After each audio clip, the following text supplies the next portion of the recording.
Gauss के प्रमेय से आवेशित बेलन के निकट विद्युत क्षेत्र की तीव्रता, इसको बड़ा अच्छे से देखिएगा। सबसे पहले फिगर को समझिए, अब फिगर को माइंड में क्या कीजिए, सेट कीजिए। माइंड में मैप तैयार होना चाहिए। माइंड में क्या होना चाहिए, मैप तैयार होना चाहिए। जब किसी भी चीज का अगर आपको मैप बन जाएगा तो समझिए याद करने की और रटने की क्या जरूरत है, कोई जरूरत नहीं है। मैप आपका सीधा सीधा तैयार हो गया तो क्वेश्चन भी आपका रेडी हो गया, ठीक है ना। तो हेडिंग है आवेशित बेलन के निकट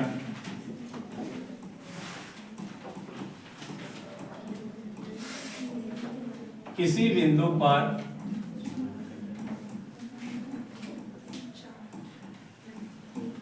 विद्युत क्षेत्र की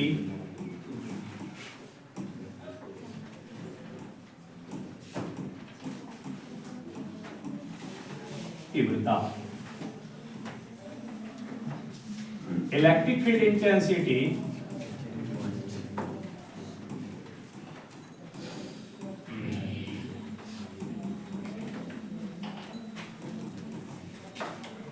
at any point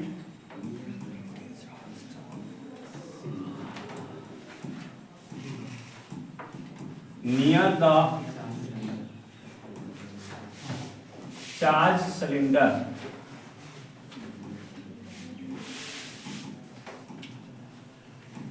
near the charge cylinder, okay. एक बेलन पर हम क्या करेंगे, बड़े आराम से ये बेलन बना देंगे, ठीक है। सिलेंडर, दैट इज सिलेंडर, बेलन means electric field intensity at any point near the charge cylinder. एक चीज और दो जोड़ देते हैं, बाई गॉस, है ना, क्यों है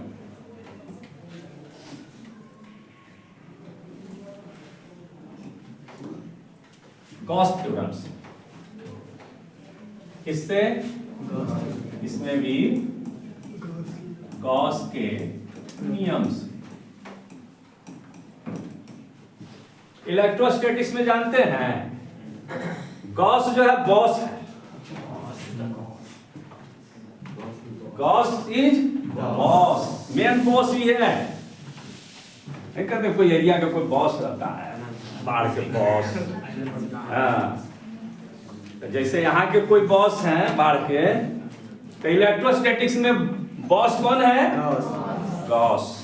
अब देख रहे हैं जितना का इलेक्ट्रिक फील्ड इंटेंसिटी है सब इसी से निकल रहा है, कोई दूसरा का फॉर्मूला नहीं लगा रहे। सिलेंडर हो गया, है ना, यानी बेलन हो गया, गोला हो गया, स्फीयर हो गया, किसी के कारण तो बॉस को याद करते हैं।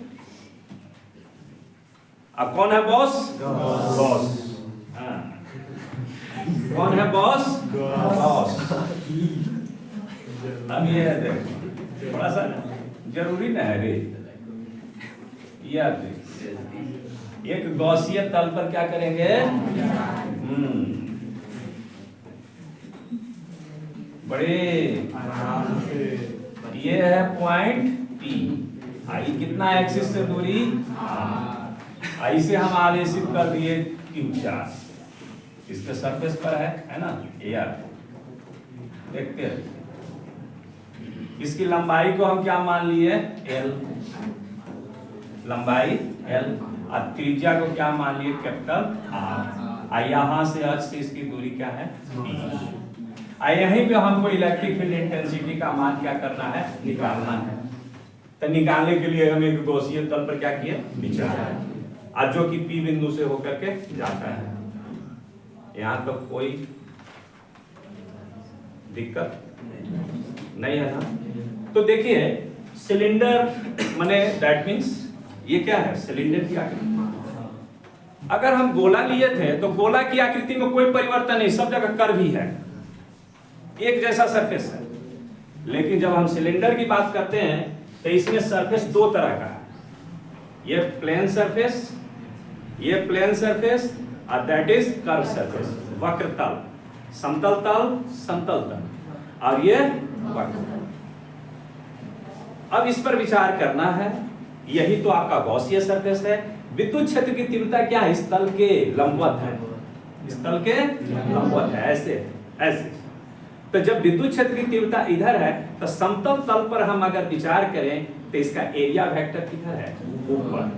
अब विद्युत क्षेत्र की तीव्रता इधर, दोनों के बीच 90 डिग्री, तो cos 90 डिग्री क्या होता है? जीरो। तो इस तल से संबद्ध और इस तल से संबद्ध फ्लक्स का मान क्या हो गया?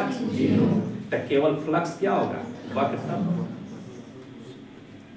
ठीक है, एनी प्रॉब्लम? तो फ्लक्स किससे रिलेटेड होगा सर? क्यों? क्योंकि ई भी इसी दिशा में और इसका एरिया वेक्टर भी इसी दिशा में, और दोनों के बीच का एंगल 0 डिग्री। ओके, 0 डिग्री होगा, हुआ? तब ना वक्र तल से संबद्ध होगा, लेकिन समतल तल से संबद्ध नहीं होगा।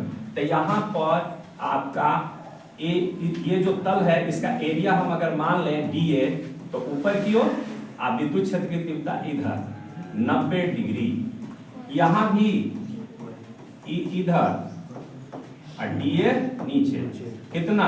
90 डिग्री। ठीक है, तो लिखेंगे गॉसियन तल के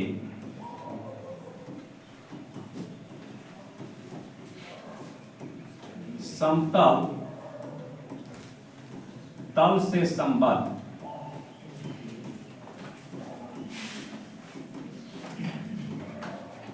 विद्युतीय फ्लक्स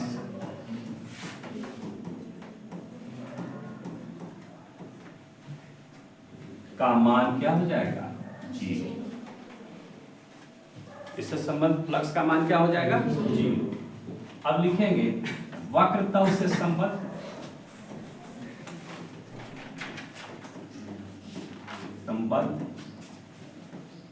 विद्युतीय फ्लक्स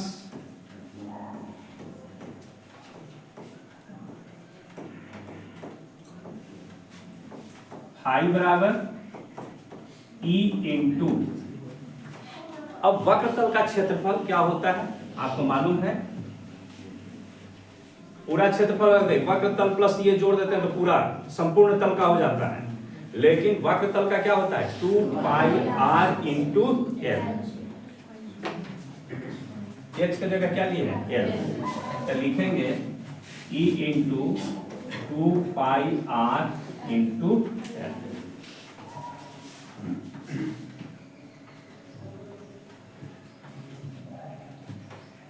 अब लगा देंगे गॉस का प्रमेय।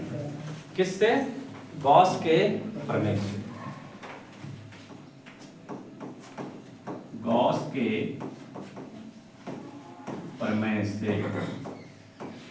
गॉस का प्रमेय है क्या? गॉस का प्रमेय है क्या? कुल आंतरिक आवेश का 1/ε0 गुणक के बराबर है। तो गॉस के प्रमेय से फाई बराबर क्यू इन बटा में, अब क्यू इन क्या हो जाएगा? टोटल चार्ज हम क्या मान लिए हैं? क्यू। अब क्यू बराबर लिखेंगे लैम्डा इंटू एल, जहां लैम्डा क्या है? प्रति एकांक लंबाई में आवेश। प्रति एकांक लंबाई में क्या है? आवेश।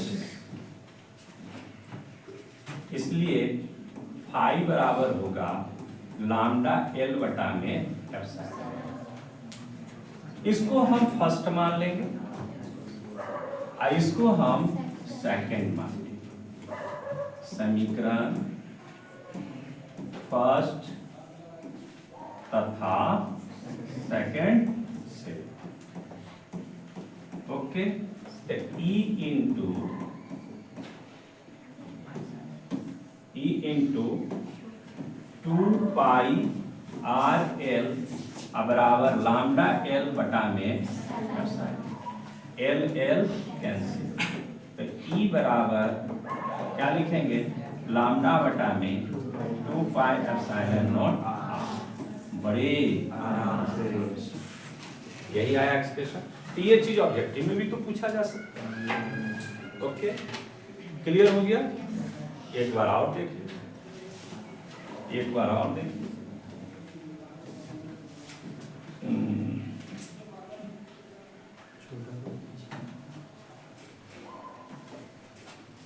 ये सिलेंडर है, बेलन है, जिसकी लंबाई L है, रेडियस R है। इस पर आवेश Q दिया गया है। प्रति एकांक आवेश, लंबाई आवेश क्या मान ले हैं, लैम्डा, है ना। इसके बाहर कोई P बिंदु है जहां पर विद्युत क्षेत्र की तीव्रता का मान निकालना है। इस बिंदु पर निकालने के लिए हम एक गॉसीय तल पर विचार करते हैं, है ना। और गॉसीय तल पर हम जब विचार करते हैं तो दो तरह का तल हो गया, एक समतल और ऊपर नीचे समतल, और बीच वाला ये वक्र। तो समतल तल के कारण, बस इतना ही ध्यान रखना है, समतल तल के कारण, यह तो स्टेप है, समतल तल से संबद्ध विद्युतीय फ्लक्स 0। अब कैसे हुआ वहां नहीं लिखना है, ये तो हम समझाने के लिए बता दिए, परीक्षा में मत नहीं। वक्र तल से संबद्ध विद्युतीय फ्लक्स फाई बराबर E × 2 पाई R L, ये समीकरण फर्स्ट मान लिया। आइए दूसरा स्टेप, 1 2, आइए गॉस का प्रमेय लगा दिए। तीसरा समीकरण ये जो आएगा इसमें फर्स्ट सेकंड से ये कर दिए, ठीक है। यही है इसमें प्रमेय से फाई बराबर क्यूइन बटा में एप्सिलॉन, क्यूइन की जगह क्या लिखेंगे, डेल्टा एल। तब फाई बराबर डेल्टा एल बटा में एप्सिलॉन नॉट, समीकरण फर्स्ट तथा सेकंड से आप देख सकते हैं, है ना। E2 पाई आर एल बराबर लैम्डा एल बाई ई बराबर, ऑफ कर दीजिए,